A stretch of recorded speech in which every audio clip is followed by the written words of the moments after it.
we? Yep, there we are. We are live on the tubes. Yes. Happy everyone. Monday, Happy everybody. Monday. Yay. We're here again. Welcome back.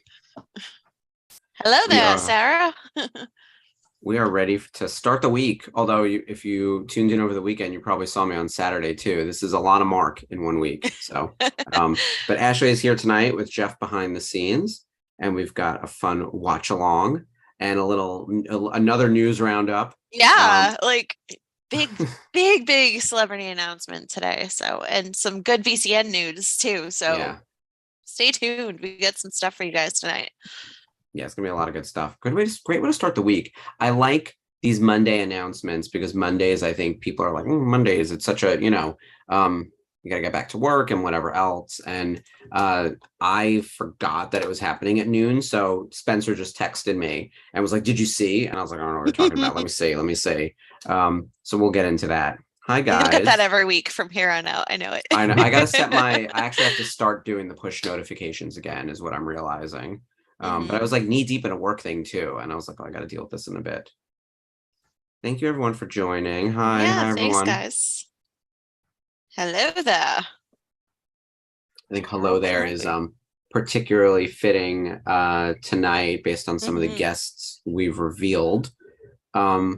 We've got 5 new Star Wars Celebration guests for Star Wars Celebration Europe 2023, which is very exciting. And these are guests who will be in the autograph hall and doing photo ops. So not necessarily PR guests, which that'll be another list that they'll probably just wheel out to panels and whatever else. But these 5 are confirmed, like the list we saw last week, to be signing autographs and doing photo ops. So that's very exciting. It's so exciting. And they're already up for purchase for autographs and photo ops on epicphotoops.com, which is a fantastic company. Like, they're one of the best to deal with like autograph pre-sales and photo ops. So they have the license for prints and for autographs for years and years. And now it looks like they're doing the one. I don't know if they're officially a licensee again or if they're just handling the show, but they also ran 2022. So they've got a long historical relationship with Lucasfilm for sure. And a lot of the actors as well. So let's go through the list. I want to get your thoughts on everyone. All right. So Ashley, first up, this is a big one. I would call him the headliner so far, Hayden Christensen. Yes. Oh my gosh. I know last year he didn't make it. Well, he was there, but didn't sign. So this will be a big thing after the success of Obi-Wan Kenobi to have him there and have him signing and get to meet everybody. So definitely glad to see him on this list.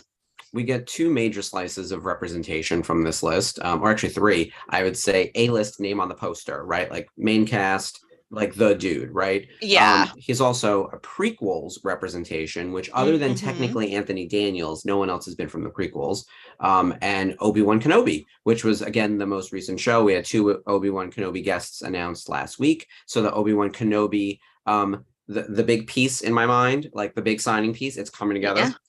So far we got Hayden, we got Indira, and we've got Vivian all showing up. So you can start your Obi-Wan Kenobi pieces with some peace of mind. I would think. Big pieces. Yeah, I think so. Yeah, because I always say don't start a piece until you know you're going to get someone whose name is on the poster, right? Like there's no point of starting an Andor piece unless you know you're going to get Cassian Andor himself. Like, you can get everyone else, but like, unless you know that's happening, like, I'm hesitant to start. That's my personal take. That is a really good idea. Yeah, that's a good point. Because I would just blindly go, I'm going to start a cast piece, and then one day they'll show up. Yeah, I've got every puppeteer in the show, which, by the way, those guys are great. I love all of them. But I have a Rogue One poster that's signed by no one on the poster, and it's got about 15 signatures, and it's like every single background actor, and like you wouldn't believe it. Like it's literally like, are these people actually in the movie? And that's fine. I love those guys. However, that is not a cast piece in the eyes of many like hardcore collectors, right? And I guess if you can get like the rest of the crew to start tacking on, which, by the way, speaking of Rogue One, I would say this is the biggest gag in a good way of the list. Yes. Gag is gay slang, by the way. So it's a good one. It's a good thing. Mads Mikkelsen. I was blown away. I Our was very excited to boy. see his name. Oh my God. So happy to see him on this list. He's been someone I've wanted to meet since Rogue One came out. So I was Mhm. really hoping he would do cons, but unfortunately, I'm not going. So maybe I can try to do a mail in. I don't know. We'll see. I But have a feeling there's it's going to be a exciting. send-in situation. Oh yeah, Um, Ben's or already said that something would yeah, be happening for it for official or picks. inventory or So stock to be sold after the oh fact. Like yeah, there's got to be definitely. something. It's a missed opportunity to not have that. I like him a lot. I actually would rather get him on a Doctor Strange thing. Really? Like I love Marvel and I love his villain in that movie. But like the Rogue One poster is going nowhere. I mean, I could add him to it and slowly make my way through. There you Um, go. You yeah, could. but he's also, I mean, he's just a great actor in general and he's cool. So Oh yeah, and um he's Hannibal Lecter, so that's that'd be true. another piece you could start if you got Hugh Dancy as well. Um, I saw yeah. Hayden and Mads, a couple other big signers, returning favorites, we'll call them. Another OT guest, Dennis Lawson. And I know you love this guy, Ashley. So tell Wedge everyone. Antilles, Yeah, yes, and the uncle of Ewan McGregor. So he is a big get. His appearance in Rise of Skywalker as Wedge Antilles, that was a huge one. that was a Um, surprise. such a surprise. So yeah, you can add him to your Rise of Skywalker cast piece too. For everyone Um, working on a Rise of Skywalker cast piece, get ready. yeah, or He's our don't. first, well, Yeah, again, other than Anthony Daniels, he is yeah. technically the first new OT trilogy guest. Or an OT guest, yes. and OT. And he's the second OT guest. I would say him and Anthony are true OT guests, right? Hmm. And Anthony's very new trilogy as well. He's in all three of them. Dennis has like a very small cameo in Rise of Skywalker. But there isn't new But it's his trilogy. voice, so It that makes is. me happy. Yeah, there isn't big new trilogy representation yet. And I figured with everything filming in London and the actors being British, and they'd have permission by this point. We didn't have permission in 2019 to use most of them. This would be the Yeah. time to bring in Yeah. Adam, Daisy, John, if you're able to do it. Hmm. Oscar, like that would be interesting. I would love to meet Oscar. He Oh my did New God, York I Comic know. Con. I Like, wish I could have met him in New York. So quick bummed. question. If Oscar's there and Hayden's there, who's the headliner? Oscar, he's done less cons. I think so. Yeah. Yeah. Even though As much as Hayden's I love Darth Hayden. Vader, Yeah. I think Oscar has more. His resume is a Oh little fuller yeah. at the moment, and he hasn't done as many. Yeah. Yeah, Definitely. he, He's done one con, like yeah. actually signing at one con, and it was New York this past fall. All right, not to So keep pitting these boys against each other, but yeah. Oscar or Ewan? Oh, that's a tie. That's always going to be a tie because Ewan is doing cons, Hmm. but he's Not Obi-Wan that many, Kenobi. and Yeah, he is just a Obi-Wan handful, Kenobi. but he's Yeah, Obi-Wan Kenobi. And I yeah. think they're on par. Like, I already have my opinion. I already have two autographs from Ewan. I have my Dr. Sleep poster. I have my Hmm. Obi-Wan Kenobi 8x10, which is fine. I've got photo ops from both cons with him. I don't need any more, so I would go for Oscar, Sure. but it's Ewan. So I don't know, maybe an Yeah. excuse to say hi. I don't know. Well, while we are waiting for hopefully a Yeah. Ewan announcement, we do have another Obi-Wan Kenobi that we can say hello there to. I'm very excited Yes. about this. This Because one's awesome. James Earl Taylor is someone I've loved for years. Great partner to Yes. work with. Worked with him at Tops quite a bit. Brought him to several conventions. He's iconic. Love Yeah, him. he's great on the con scene. Great to meet. He wasn't at Celebration 2022 for some reason. I don't know if there's a scheduling conflict or something, but he is back for 2023, meaning the holy trinity of animation is intact. So Matt Lanter, Ashley Eckstein, James Earl Taylor, who are the core three of the Clone Wars, are all there. And Yeah. technically, Rebels fans, he does appear as a voice in the hologram of And the hologram. Yeah, yeah. yes. So in season one. Mm. So obviously Stephen Stanton plays Obi-Wan Kenobi in like the Obi-Wan Kenobi episode where he fights Sam Witwer, but James Arnold Right. Taylor is in the hologram from season one. So you could put him on. I could add him to the Rebels poster, in theory. But Every I time would you pull that up, sooner I'm like, it's so I would pretty. sooner put him on like a Clone Wars piece, though. It just makes sense, you know. If you I could do both, yeah. maybe. I've known him long enough. I might be able to buy one, ask one. I don't like doing that usually, but like he's good people. And then we Yeah, have one more signer, and we certainly don't want to overlook her because oh man, definitely is not. she is not to be trifled with. And someone very important for everything we're doing right now, which is the March to the Mandalorian. Um, Yes. they announced your girl, Katie Sackhoff. Katie. Oh my goodness. It's gonna be huge. And by that point, Mando season one, episode one, season three, episode one will be on the air. You'll be We'll be learning 4 about weeks in by that point. Bo. Yeah. Yeah. So her whole story will be in play. So ask her some questions. Yeah. See if she'll answer you. Make her accidentally ask things or answer Yeah. things. I brought her to Chicago 2019 when at the time, she had done Clone Wars and Rebels, Clone Wars. but Yeah. Mando had not aired yet, but we knew it was coming. So there were a lot of rumors about whether she was going to be in the show. And we are in the green room and we're signing autographs, and it's only her animated character. She was signing as like a trading card of Bo-Katan from Star Wars Rebels. And I was asking her about, projects, whatever. And she's like, oh, I just filmed something with Lucasfilm, for Bo-Katan. And I was like, do you mean recorded? And she's like, yes. And I realized that no, she actually did film.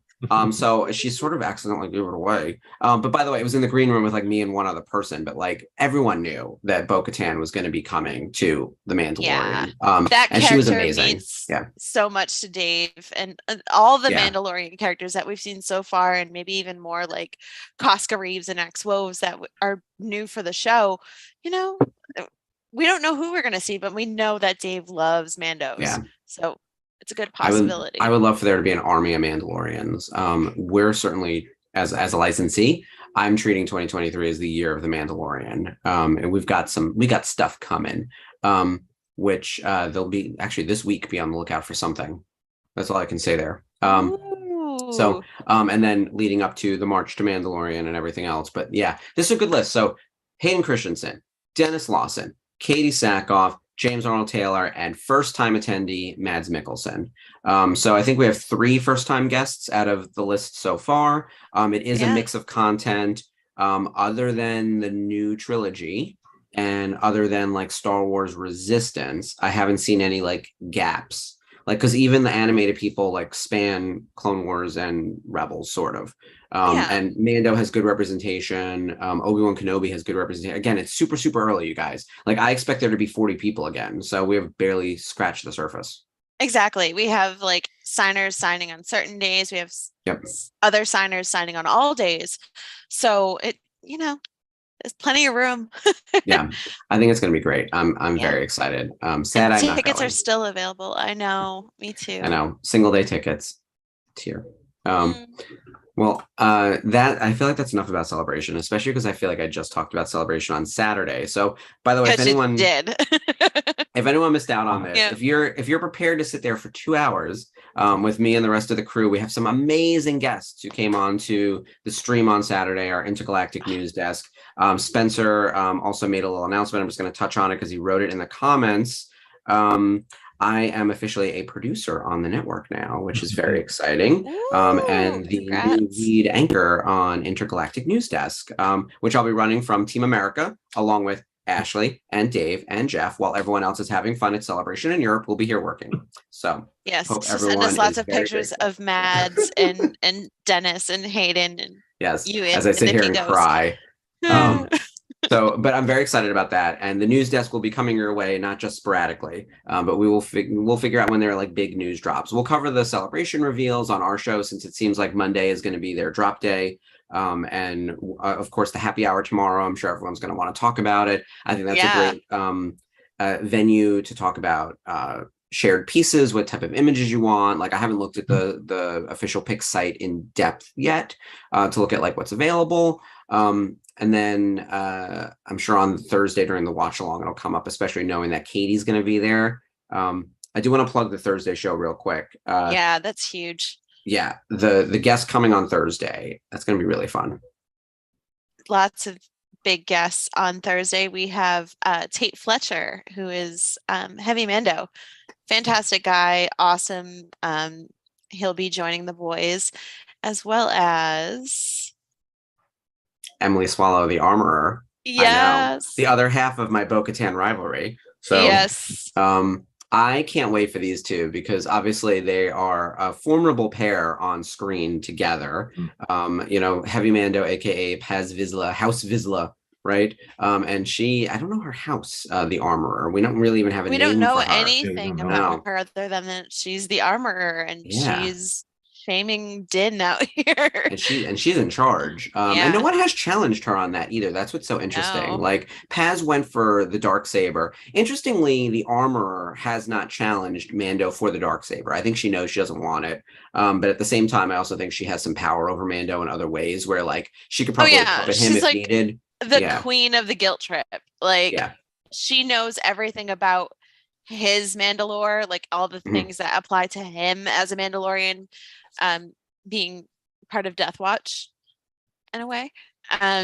But also I do think it was kind of mean that she's just out here kind of telling him, well, straight out what he's been through with Grogu, with defending Navarro from all these imperialists, and how so many of them have died, and you're still out here shaming him that he's not a true Mando because he took off his helmet for his foundling.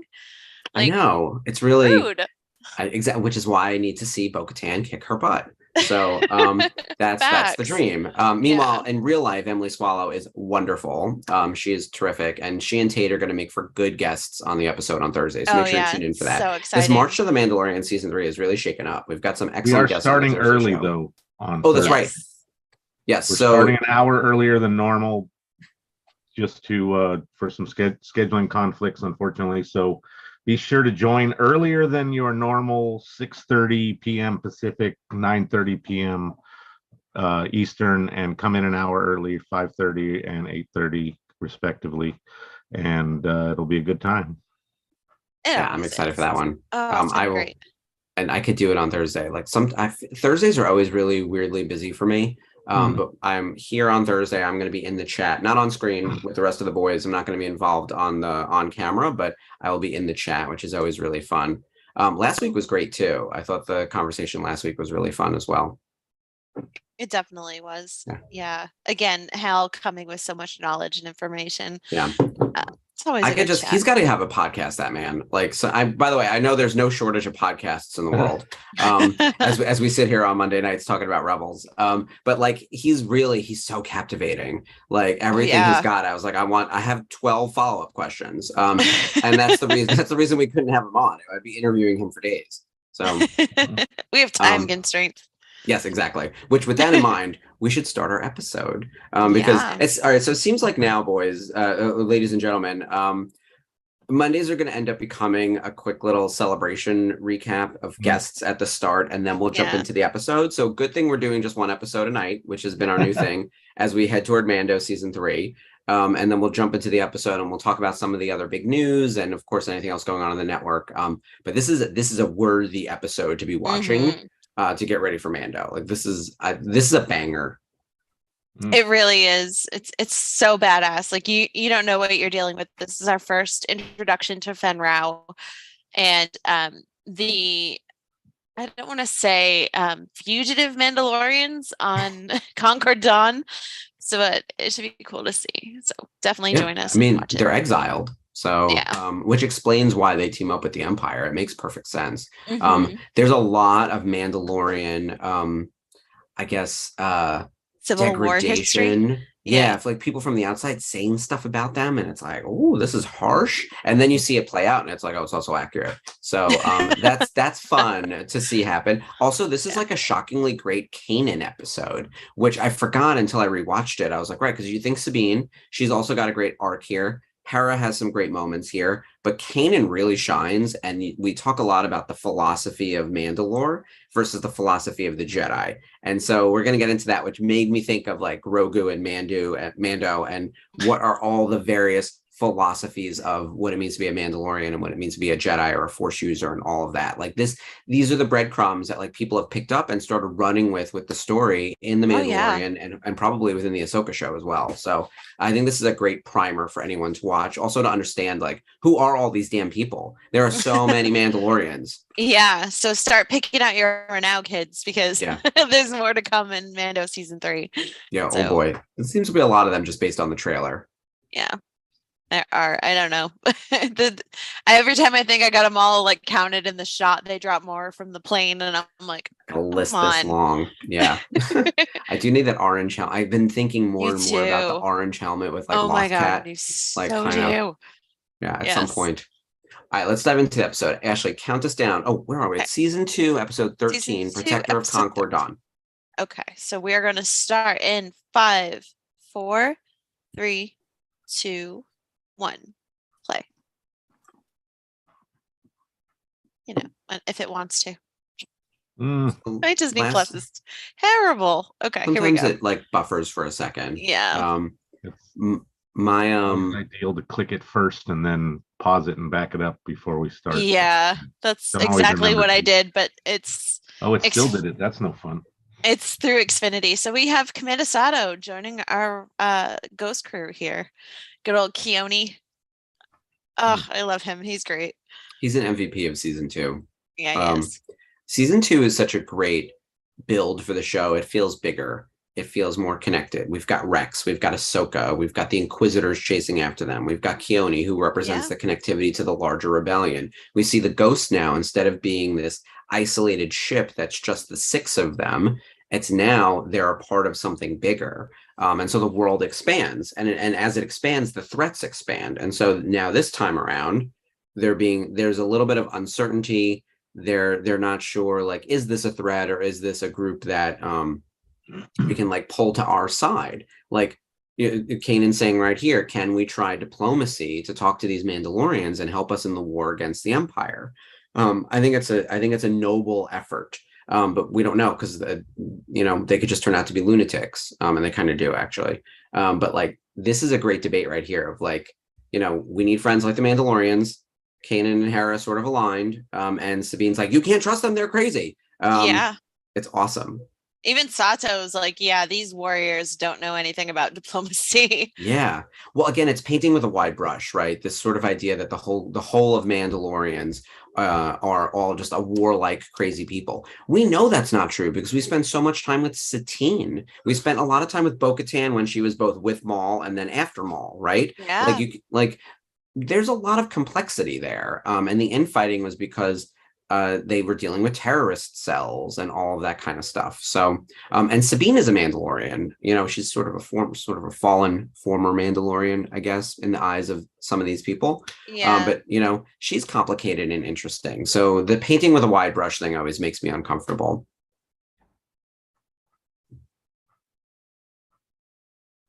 Here's Fen Rao. Oh yeah, here he comes. Another very cool looking helmet. This ship is just awesome. I like this. We come in peace. It feels very Star Trek.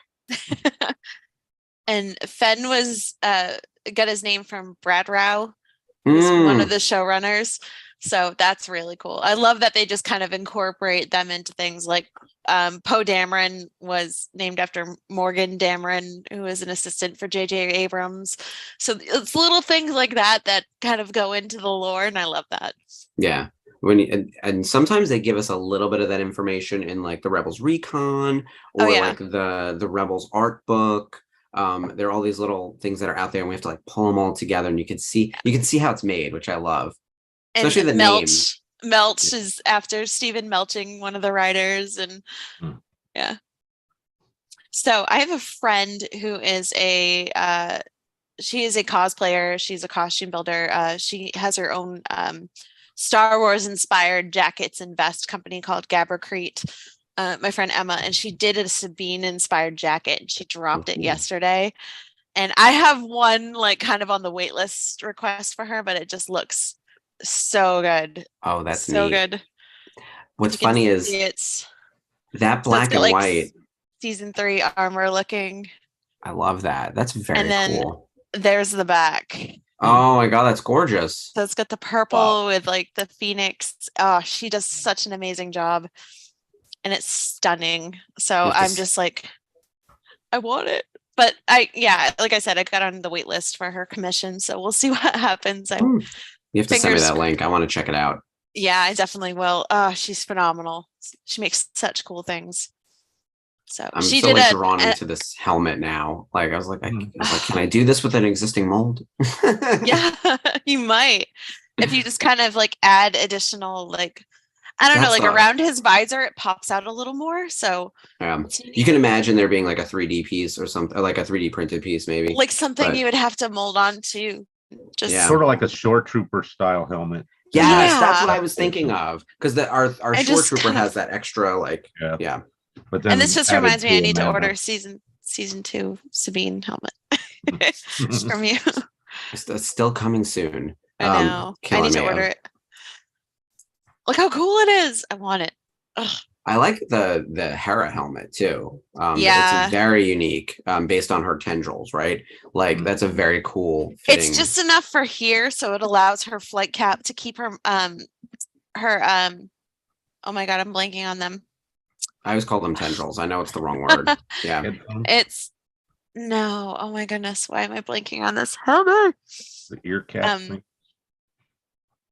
Leiku. Yeah, that's it. This is crazy when Hera comes out of hyperspace and it looks like she's almost killed. Like, they were so lucky to escape. Seriously.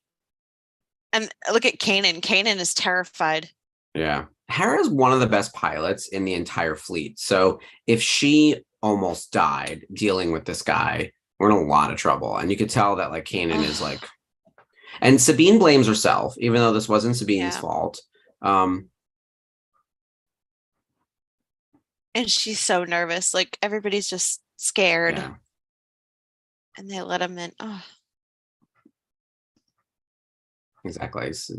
I understand like Sabine. By the way, I love this, the Sabine and Kanan dynamic in this episode of Sabine being like, I want to blow everything up. And Kanan's like, can we please have a peaceful discussion with someone? Like that tension is just so good. It's like, how do you respond to trauma? How do you respond to things like this?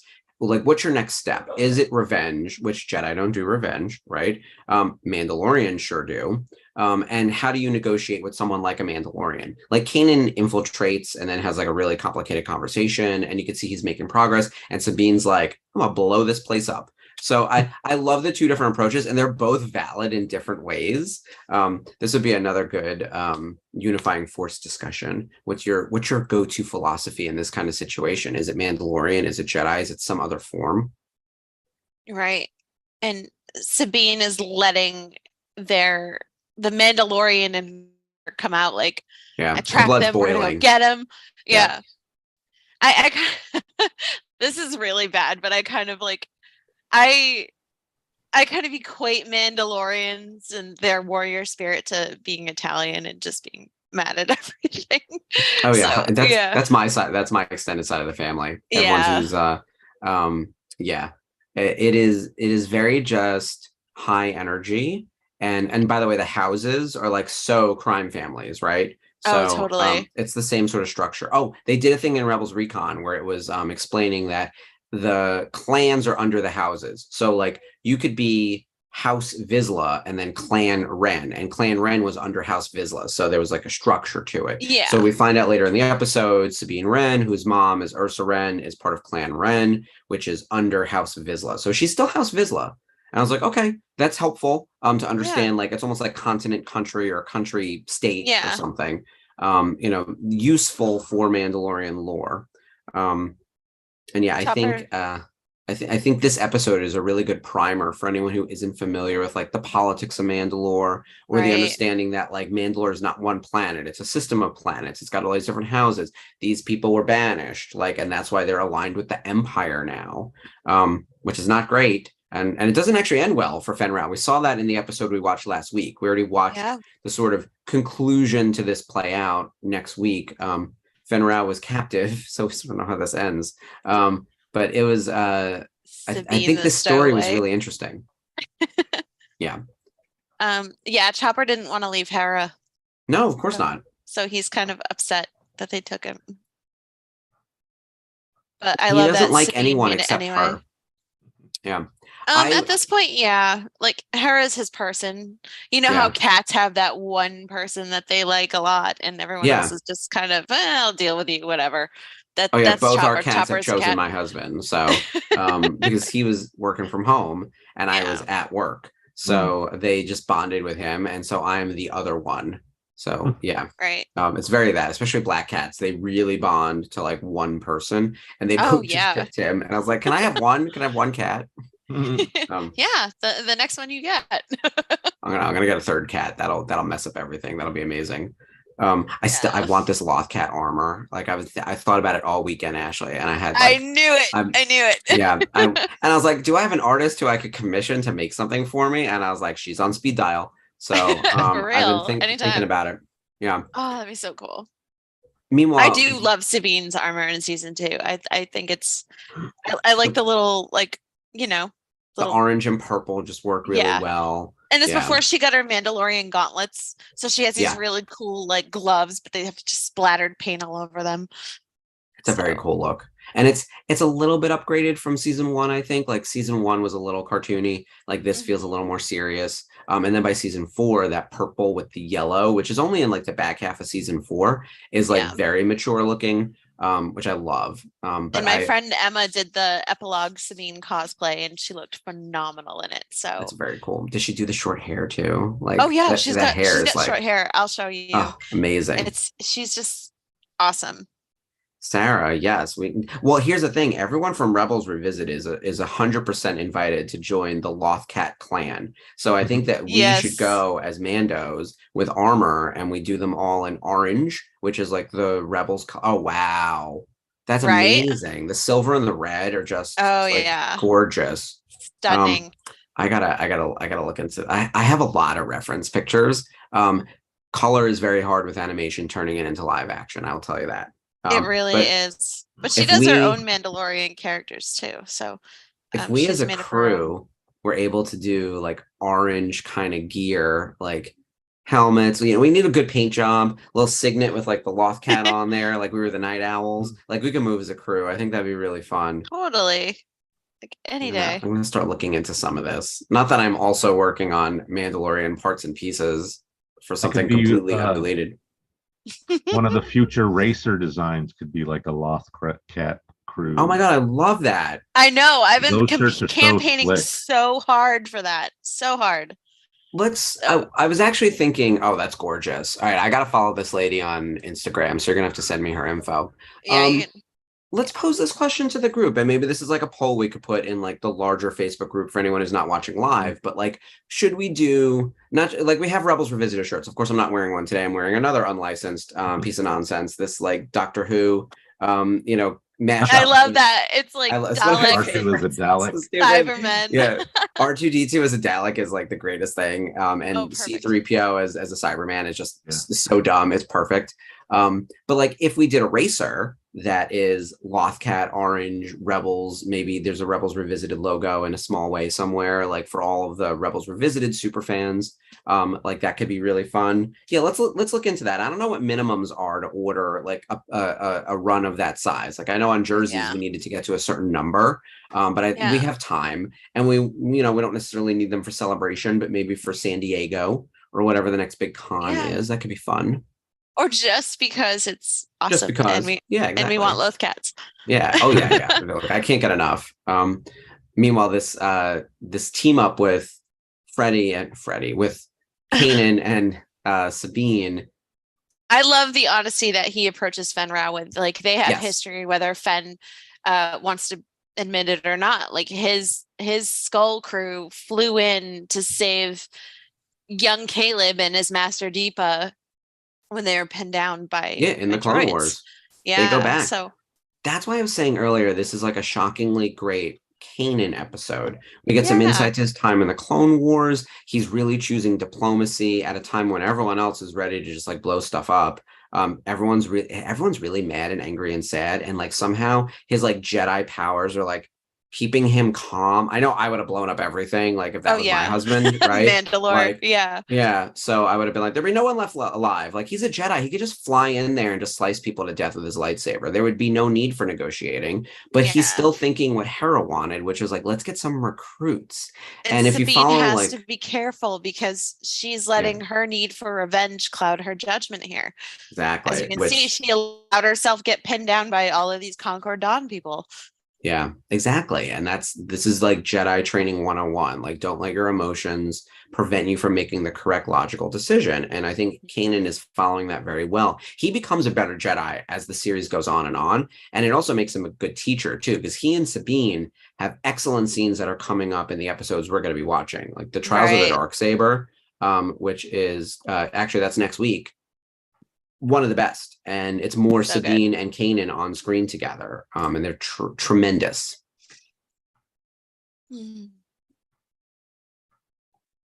Kanan's conversation about like this temporary team up of Mandalore and the Empire, he sees where it's headed, like the same way the Jedi and the Republic were coordinated and then it blew up. Like the same thing's going to happen. Like we not learned this lesson. Yeah, like nobody is learning anything. They're just like, the Empire paid us off. We have. Can you put in the chat the Instagram name of your friend who's the Sabine? Sarah is asking.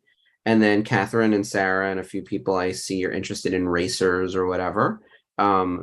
We should look at a Rebels Team Lothcat orange kind of racer. I'm no graphic designer, so we'll all gather. If people have ideas or if someone wants to take the lead on designing something, it doesn't necessarily need to be from like Jeff or Dave. I know they are already in, they've got a slew of work for graphics across the network. So if anyone has an idea, I'd love to hear it from the group.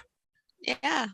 We always enjoy something that we're inspired by, though. So you'll see us sometimes whip things out just because not that way, but because it just inspired us and we enjoy the idea so much. So that's why some of the stuff gets super quick turnaround. I forget what we were on I think the Thursday call, and I said something, and by the end of the meeting, like Dave had something whipped up. I was like, what is this? Like it's like Darth Von Olin. It was probably or Darth Thrawn Olin. Thrawn Olin, that's what it was. Yeah. Which I really like. I got to start using that one too, the Thrawn. Well, it was fun to use it for Halloween for that episode. Yeah, that was so fun. That was cool. I still have all those parts and pieces here, so it is a viable, like, longer form cosplay.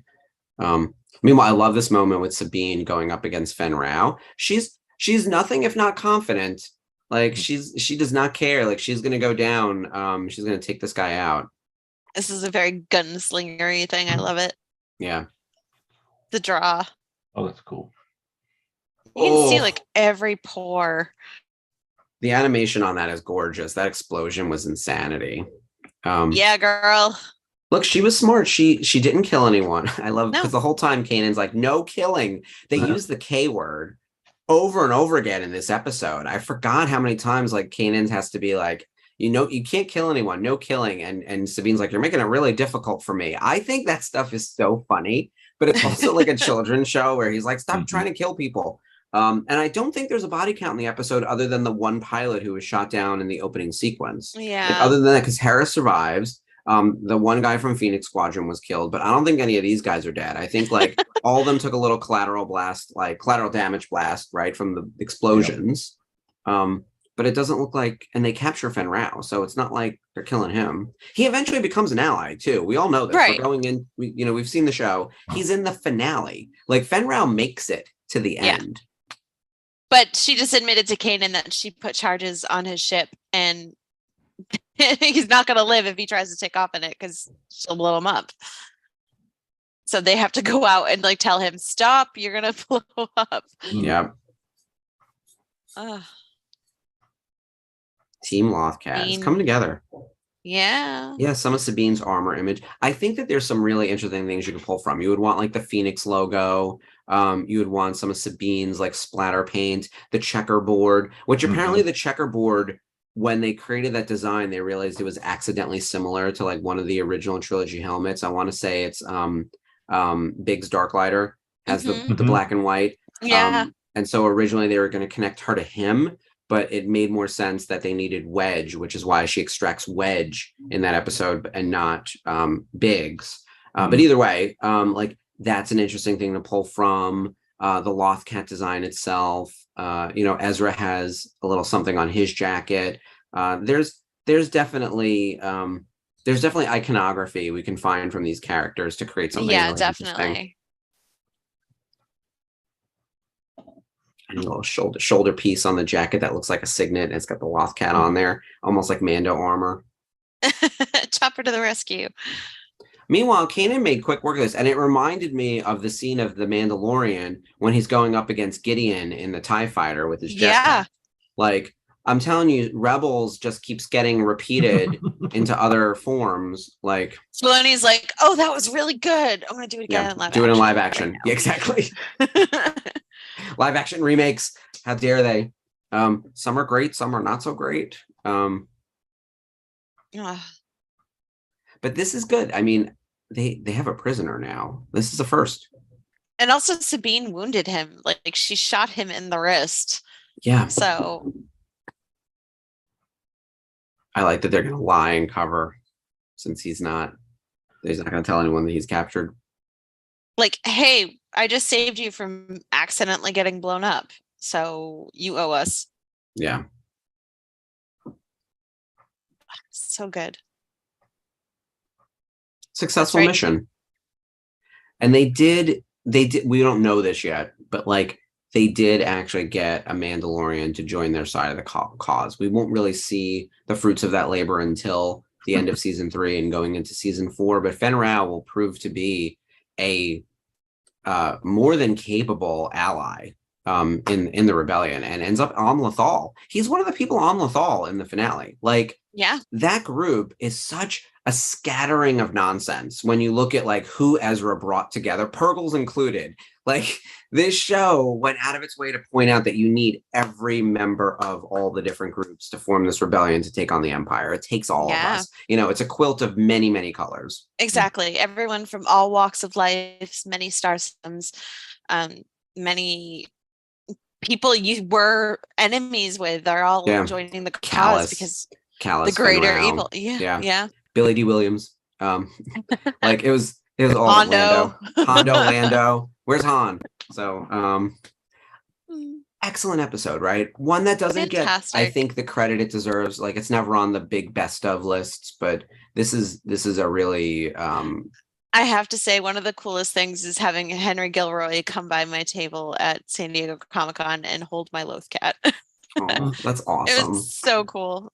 He's very good on camera too. I've seen him on some of the Rebels recaps, and he looks like he just loved this show so much. Oh, he does. Like, I really wish I was at the table to talk to him, but I was like, I forget where I was. I think I was picking up an exclusive for somebody. And when I came back, my friend had picked up a Lothcat at Galaxy's Edge because it was when they were really hard to get. And Henry Gilroy was walking by, and they recognized him, and he came over, and so he got a nice photo with my Lothcat. That's awesome. Yeah. I would have been like, so I'm kind of glad I didn't completely geek out because I wasn't there, but I probably would have. He's someone I would put on the poster for sure. Oh, definitely. Yeah, I like getting the creators on there too. All right, excellent episode. Great. Yeah. This is actually the introduction to Fenn Rau. So this would have been the first time we met him, even though we watched a different episode last week. We will catch back up with him as we continue our march toward The Mandalorian season 3 next week. Oh man, I mean, Sabine gets to shine in next week's episode of Trial of the Darksaber. Mandalorian. Yeah. it's her and Kanan training. As just to fill in a little bit of the favorites. Yeah. It's so good. To fill in the gap. This takes us to season 3, and this is where they're on Chopper Base. She gets the Darksaber at the end of the episode where they go to Dathomir where Darth Maul is there, and he's had the Darksaber. It seems to have like been in his possession and fallen out of his possession a few times in that long time period where it went from Bo-Katan to him, and then eventually, I guess, to Palpatine to Gideon. I don't know, or back to Bo-Katan. Wait, no. Yeah, we have a big gap of where it went after it was given to Bo-Katan. So yeah, because And that I'm hoping we see a little bit of that in season 3. I hope so, because the Darksaber, we journeyed it here on the channel, and then they keep adding to it, obviously. And then as I was making the timeline, I realized there were some gaps, and there's also maybe some inconsistencies with like comic versus animation versus TV show. You know, there's a little bit of that, and also like what exactly is happening, each week, on like the new shows. But I do think that in Mandalorian season 3, they need to touch on like, why is the Darksaber so important? Because they haven't done that within that show. We've got that big background from the Clone Wars, but I'd like a little bit more. And like, why do we still care? Like, can we break this thing? Can we start over? Can we rule by committee? Does it need to be that? Like, is Bo-Katan going to really make a play for it again? Like, is there a different way that we can unify everyone? Will it be Sabine? Will it be Grogu? Like, what's going to happen? Does it have to be in a way that's so I can't even talk right now. An antiquated way. You know what I mean? Yeah, antiquated way. And if so, can they find a new way to work it out and make it so that, as we were discussing last week, it can be a planet for its people? Ruler, just somebody who's united under the cause of everyone. Right.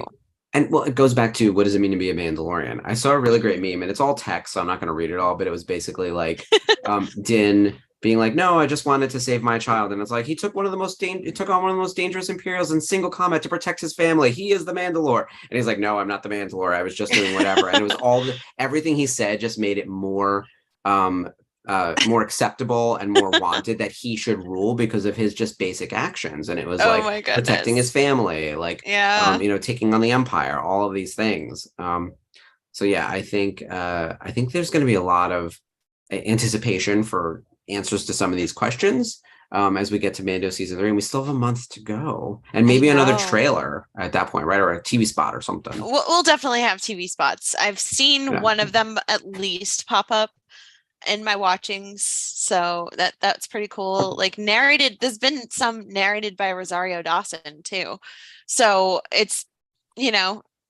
starting to tie everything together. Gets excited for the new seasons to come, because they've had Tom Hiddleston narrating commercials before, so now to have Rosario on board, it's like, all right, I'm ready for Ahsoka. Yeah, for sure. I'm very, very excited about the Ahsoka show. Yes, that is going to be like the thing. That's the thing that I'm most excited about going into this year. I mean, I'm very excited about Mando season 3, but I think Ahsoka is really the one where I'm like, I got to see where they're going with this. Yeah. My hope is that Mandalorian season 3 will have something big, that will tie into Ahsoka, and I just want to connect. Yeah, and I want to see who shows up. So, of course, fingers crossed. I was looking at the calendar again, because obviously next week we've got our Trials of the Darksaber. We'll do whatever the celebration announcements recap will be. And then the Super Bowl is coming up. So I was looking at like, hey, if Mando season 3 starts on March 1st, when will we get another trailer? Will there be something during the Super Bowl? Disney always does something on big game night. So there could be something coming on Sunday, the 12th, during the Super Bowl or around the Super Bowl, with maybe another trailer, or maybe a trailer for the Ahsoka show, or just like a Disney Plus equity spot that includes some clips. Like, who knows? Yeah, right now it's just her pulling the hood back. So we had that, and as of right now, so we'll see. I would be down for that. Yeah, I think that could be really fun. So what else do we have to cover this week? I feel like did you watch the Bad Batch? Yeah. Oh yeah, we should talk about Bad Batch. Yeah. So Wanda Sykes is a dream, and I think we should bring her into as many episodes as they will like contractually allow her. Like, because I thought she was a breath of fresh air. I think that like the idea of having an archaeologist around, like, or that type. I'm wondering why they wouldn't go with Dr. Aphra, frankly. But I realized that there's strange, but. Well, you know what it is? I assume too that like, because her comic is like the #1 comic, and they need to like feed that beast with like where she's going to be and what mission she's going to be on, like weaving it into the show might get in the way of like that content stream. I don't know. Yeah. But like it seemed like they wanted a Dr. Aphra essentially, only like a little more kid friendly potentially, because Dr. Aphra is like kind of a gray character, whereas Yeah. like Fee is just is I Yeah. would say purely heroic, if not like a little bit like money hungry, but that's I fine. like that she's encouraging Omega to like experience things and to know that there's more than one way of looking at things. So where everything with the clones is just so black and white, Mhm. she's kind of teaching Omega about like, okay, this is happening, but how could this be different?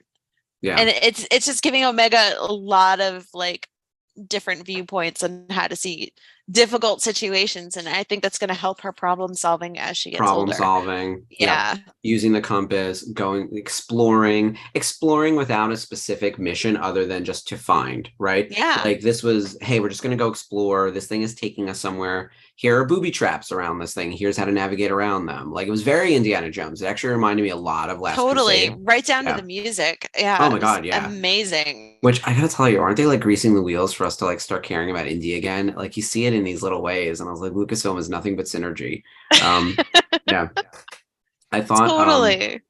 I thought that they did a really nice job with this episode, and I saw again though someone call it filler, and I think we need to remove this discourse that like every episode that doesn't push the plot of like the overarching like the meta plot like forward in like a vast way viewed Yeah. as filler, because we got a lot of character development in this episode. Like Omega's whole thing is that she's a child and she's trying to figure out what to do with her life, and this character comes along being like, we can have fun, we can go on this adventure and you can learn a little something. And then, by the way, we also stumbled across something like probably super important. That was some like ancient Sith weapon, right? Yeah. And that Yeah. like probably wiped out an entire planet. It was a planet And- destroyer, just on a yeah. smaller scale, which is what the Sith ends up, it's what the Empire does like a few years later. It's so Yeah. infuriating. Again, like history just repeats. Exactly. Yeah. So yeah, I've heard a lot of people say that this episode of the season of the Bad Batch is so disappointing, and I'm like, are we watching the same show?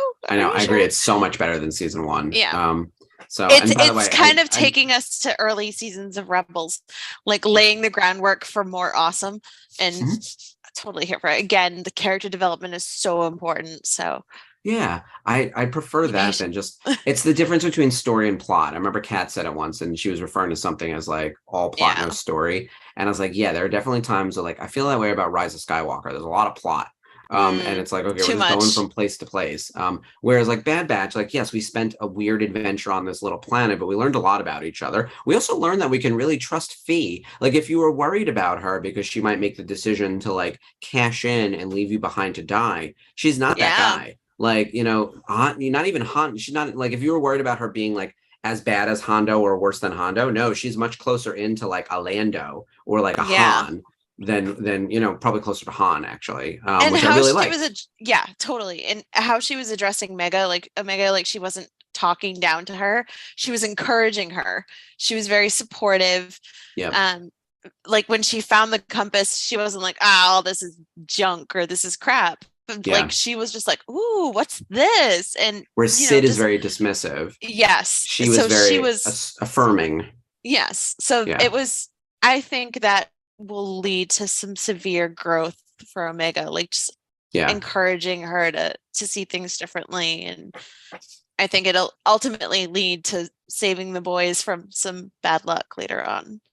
I think so. I mean, doesn't it seem like the way Ezra pulled together his quilt of many colors of weird random allies and heroes to help in his eventual liberation of Lothal, they're also pulling together these like miscellaneous, almost misfits, including like Bib Fortuna, in all honesty, like to eventually help them with whatever they're going to end up doing. Like you can imagine like Bib or someone from that crew, like sort of owing them a favor for something small, even if it's just get a thing, and like Fee is part of the mission and Sid is part of the mission, and maybe Winston from Ghostbusters returns.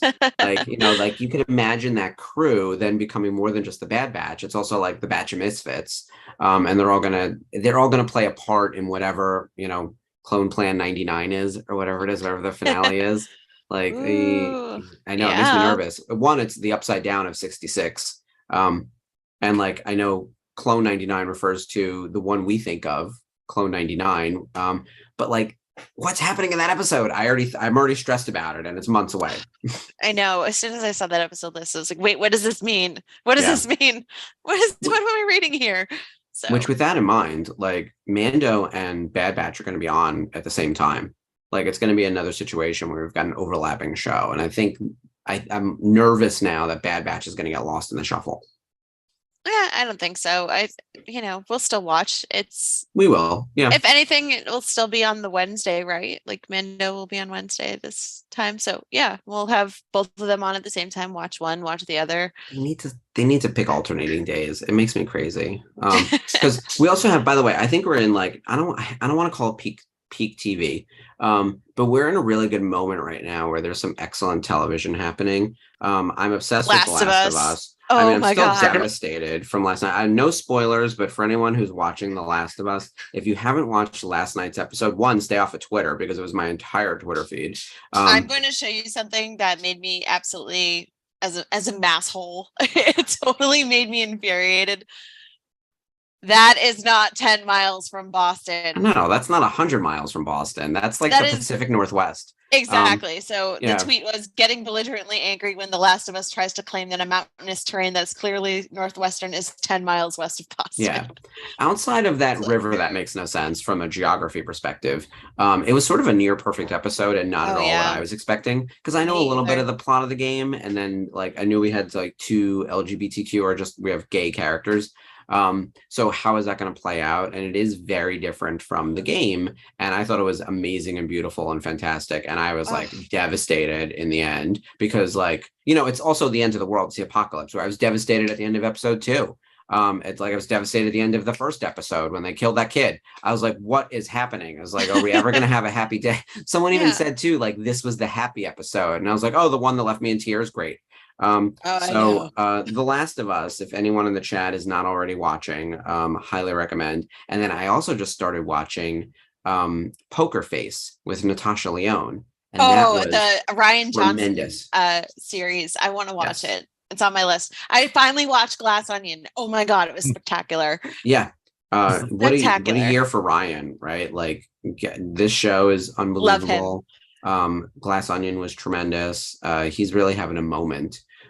Which is great because I feel like, the Star Wars fandom wasn't kind to him in any way, shape, or form. Which is absolutely pathetic. I will be the first to say, like, the man breathed life into Star Wars.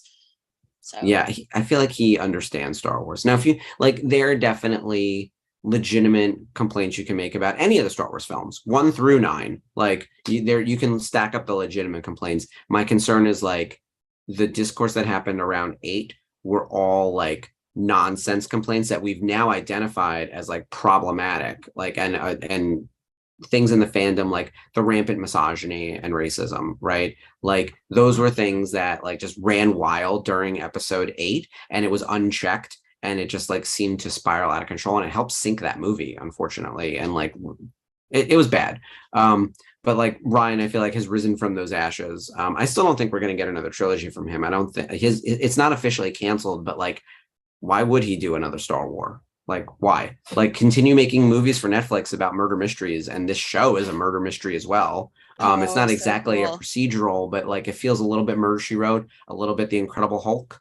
And of course, it's weird because it's Natasha Lyonne. And I loved her in American Pie when I was a teenager. So it was like Russian Doll. Like, pick something. She does really weird stuff.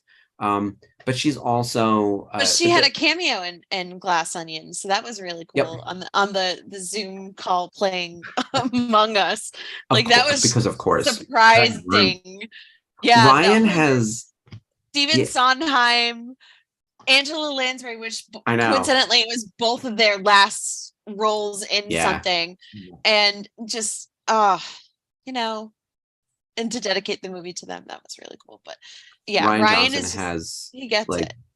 He's got this interesting aesthetic and this like weirdly like queer sensibility, even though he's a straight man. Like the fact that Angela Lansbury and Stephen Sondheim and Natasha Lyonne are on that computer screen. I guess his character is gay, right? Like Benoit is. I was gonna say James Bond. Yeah. Oh yeah, Kareem was there too. Yeah. But it was like such a weird eclectic group. Exactly. Playing and then, Among Us. yeah, and which apparently he was really bad at because he's bad at stupid things. But like everything about that movie, like Catherine Hahn, and they were saying how this was like secretly the gayest thing you've ever watched and you didn't realize it. And they were talking about how everyone in this movie is a gay icon. And I was like, oh my God, you're right. Like, especially Catherine Hahn right now. She's so hot right now. Yeah. And I'm so ready for Agatha, whatever that show ends up becoming. Oh my Apparently they were gosh. just filming at a mall very recently. So she's like walking around Wow. Westview Mall, which I'm all into. So whatever she's doing, I'm watching. She could be reading the phone book. I'm there for Catherine Hahn. Like Should I've read The watched Dark those. Home.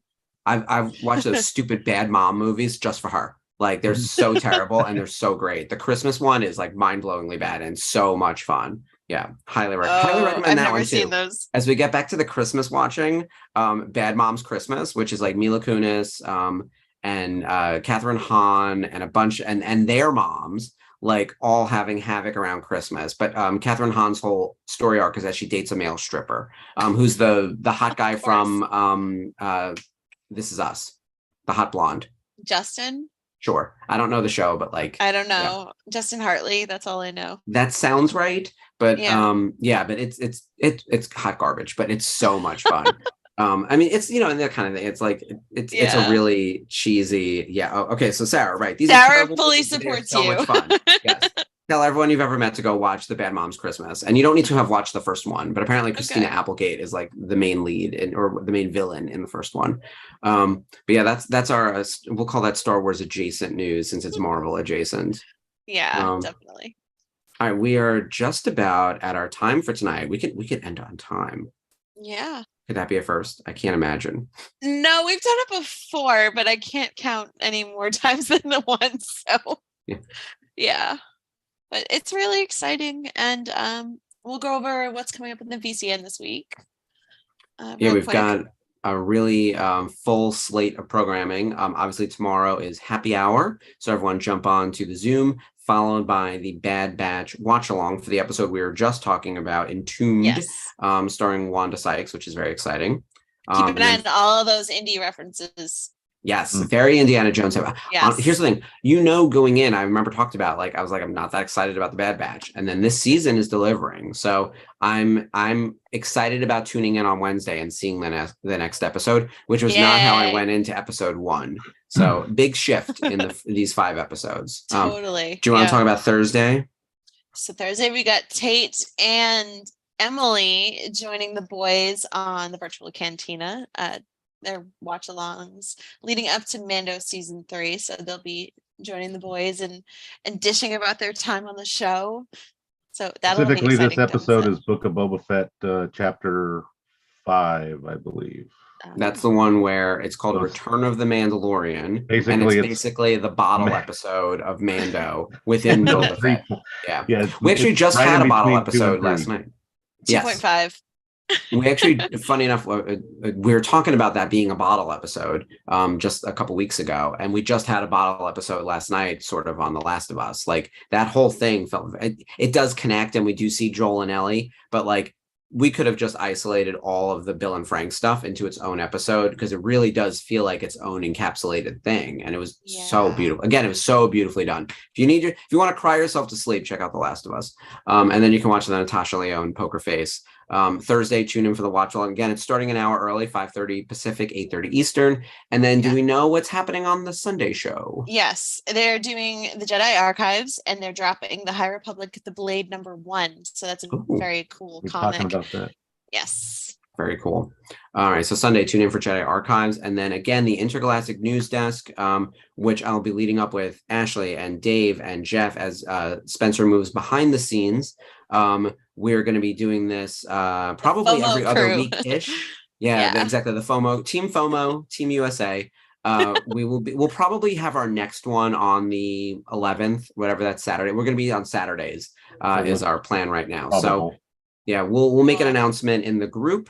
And then of course, like tomorrow during the happy hour, make sure you discuss the celebration guests. I think that's like the most interesting discussion happening right now. And all the fandom is like, who's all coming? So we have 3 new guests. 3 first-time guests for celebration. So good stuff.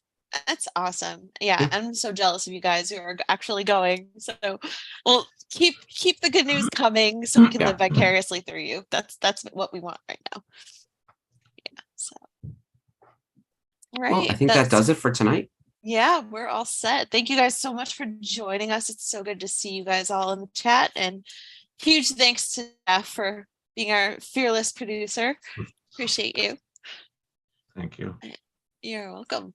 And have a fantastic week. We'll catch you next time. May the force be with you. Bye, guys. Mm, mm, mm, mm, mm, mm, mm.